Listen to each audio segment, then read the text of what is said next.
Through the colonization of America, President Andrew Jackson displaced thousands of natives, ignoring their resistance and his responsibility to obey the Supreme Court, and to deny the states permission to remove the natives. Prior to the Indian Removal Act, 720,000 Native Americans lived on the United States soil. Many tribes effectively governed themselves for hundreds of years. They also developed learning systems that thrived. Native Americans made snowshoes, syringes, baby bottles, and created the game lacrosse. In 1828, Andrew Jackson was elected as the U.S. president. He was the seventh president of the United States. Before he was elected president, he was a lawyer, planter, general, and statesman. He served in both houses of Congress. He was a part of the Democratic Party. Jackson believed that the whites needed a place to settle. He also wanted the cotton that the natives were making there because their supply was high. He believed that the Native Americans were in the United States territory. These views led up to the buildup of this unfortunate situation. Andrew Jackson, the seventh president of the U.S., was looking for ways to expand and progress his nation, in the hopes of gaining territory for settlers and farmers. These farmers and settlers were eager to expand their properties and managed to persuade the national government to take away Indian territory. During this time, over 100,000 natives lived in the sought-after and ancestral land. Many tribes, such as the Cherokee, Choctaw, Chickasaw, Seminole, and Creek, had to leave the land that they've raised their families and communities in. As these tribes tried negotiating and protesting, over 10,000 lives were lost, and they migrated to find new homes for months.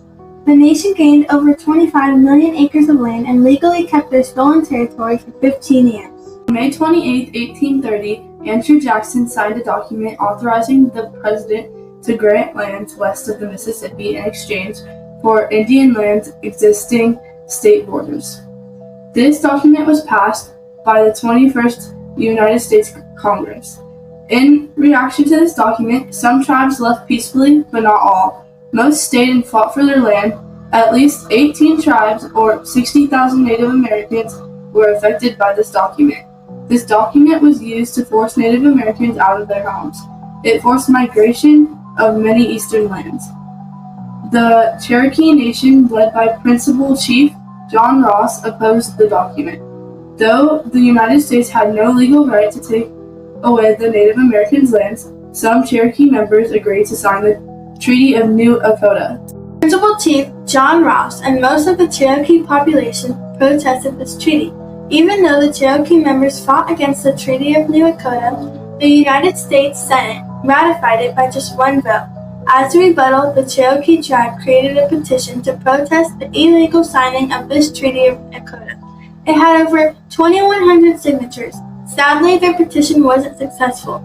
Their removal became inevitable as the United States government made preparations to forcibly remove them. Soon, on May 10, 1838, President Van Buren sent 2,200 federal soldiers to officially remove the Native Americans.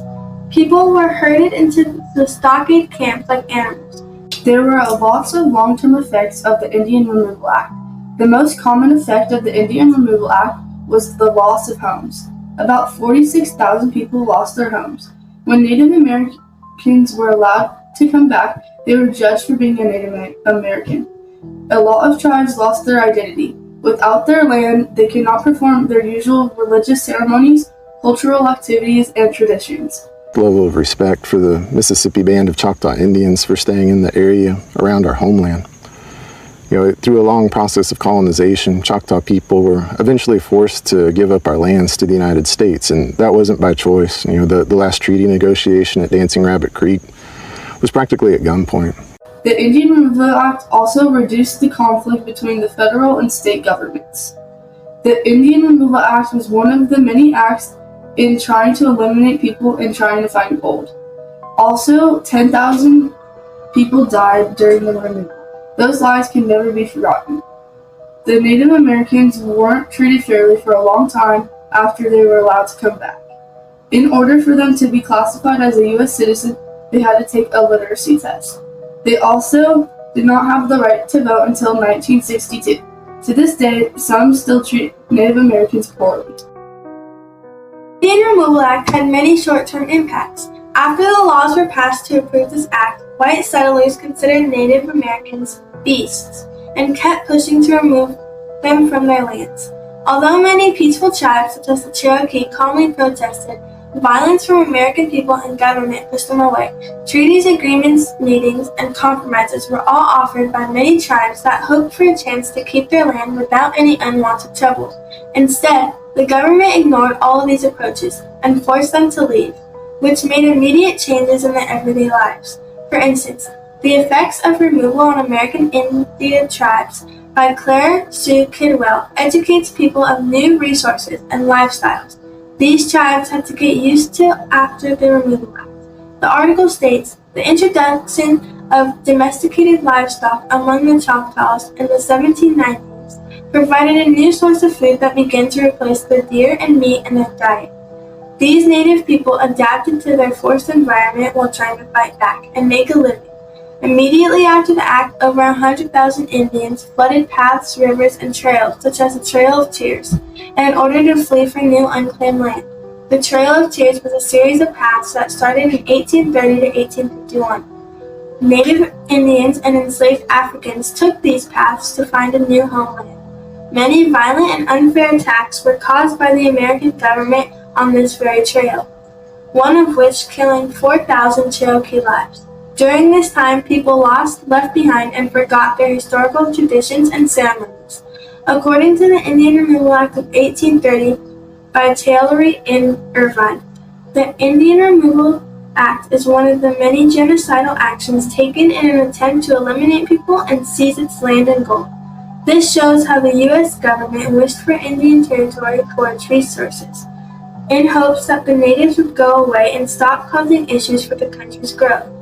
While escaping their newly violent and ancestral lands, thousands of lives were lost, diseases spread, and families were torn apart.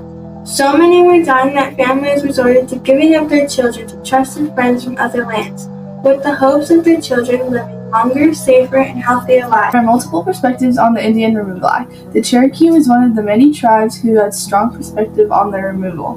Many Cherokee wanted to stay on their land and spoke openly at their council meetings about resisting the U.S. government and the Americans.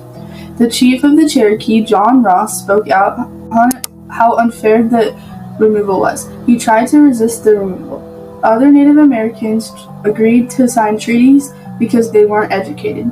Most Native Americans thought that the whole situation was open land that indigenous peoples had previously called home to white settlement and the expansion of slavery. While President Jackson's attitude towards the Native Americans was paternalistic and patronizing, President Jackson even said they were children in need of guidance. He believed their removal was beneficial to the Native Americans.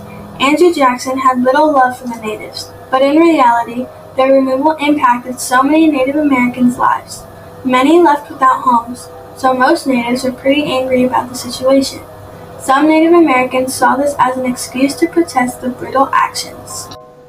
Given all these points, the Indian Removal Act's purpose was to grant Indian tribes lands west of the Mississippi River, in exchange for their ancestral homelands. To summarize, the President Andrew Jackson had the responsibility to follow the decisions of Congress, and he disobeyed them to remove the rights of Native Americans and their tribes. He persuaded Congress to enable the act in hopes of their allowing American settlers to grow and advance their population and wealth. Over many attacks, arguments, and disagreements, eventually, all native tribes were removed from their territories from east of the Mississippi River. The main goal was to remove all tribes living in existing states, and the land that Americans hoped to expand within. Throughout the journey of their relocation, thousands of families were torn apart. The long trails and harsh weathers caused many deaths and hardships as they made their way through unclaimed lands. On the other hand, white settlement was enabled to grow and settle into new rich land with great resources. Unfortunately, native communities were destroyed, and their ancestral homelands were taken away along with most of their historical traditions. As a final point, the Indian Removal Act is a great example of rights and responsibilities throughout history.